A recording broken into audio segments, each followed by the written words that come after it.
Hello everybody! Here I'd like to give you a quick demo of the Pipo modules, how they connect, how to access the user interface, and give you a quick look at the general workflow. I'm not going to dive into every details today because there will be tutorials and the idea here is to keep it short. So as you probably know, people can communicate with your PC, mobile or tablet through MIDI or OSC, and you can toggle between those modes in the user interface. If you are not yet familiar with OSC, it stands for Open Sound Control, and it's a kind of MIDI alternative but over the network, and it can achieve much higher resolution for controls than conventional MIDI. If you go with Pipo Range or Pipo Analog, they are set up by default as MIDI. So either you can plug a USB directly in the USB-C connector, or you can connect through Bluetooth Low Energy. That's what I'm going to show you now. So I'm just going to switch it on. Yeah, here we go. So on Mac and Windows, the connection with Bluetooth Low Energy is slightly different, but they're going to show up as MIDI devices. So here I'm just going to click Connect. Wait for a few seconds, and it's going to pop in our any music software right away. So as you can see here, I have the control moving on that filter. And so if I play something,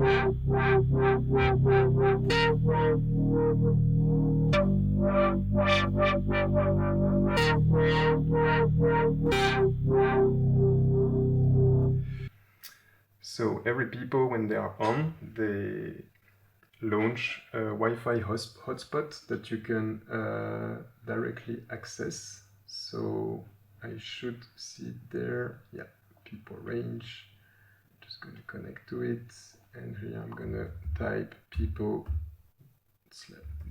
-range.local like that, and here you are in the interface. So I'm not going to go into all the settings in the interface, especially because range is rather simple, but here you can see that you have the live reading that is displayed.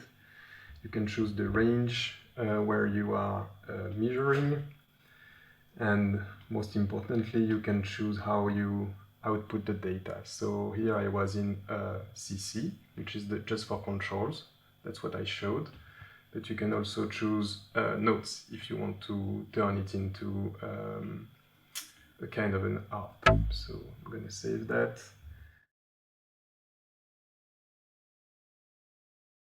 Go to live, and if I go for that to that instrument, for example, I'm gonna have a fun harp to play with. So yeah, that's it for that quick MIDI intro. Now I'd like to also show you how OSC works, because it's a bit different, and that I'm gonna do it with Pipo Motion. So I'm gonna just put that aside. That's Pipo Motion. I'm gonna switch it on. With OSC, you have to tell people what is the address of the computer you're sending to. So you need to go to the interface, set the right IP address of your computer to receive the data. You could also send that through any router and connect Pipo through a router. Now I'm going to connect again directly to Pipo. The router, it would be through that menu here. Oh, sorry. Yeah, it's should work with range. So here you see all the Wi-Fi we can connect to. So let's switch to Pipo Motion. Yep, here I'm gonna go to pipo-motion.local, and we're gonna land on the Pipo Motion page.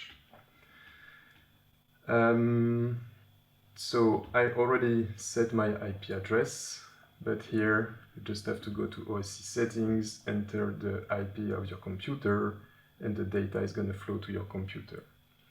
So Here I set up a very small video demo that you can see here, where you can navigate basically in a 360 video.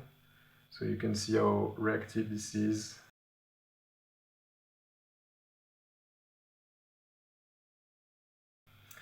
And that's it for today. Thank you very much for watching, and see you around.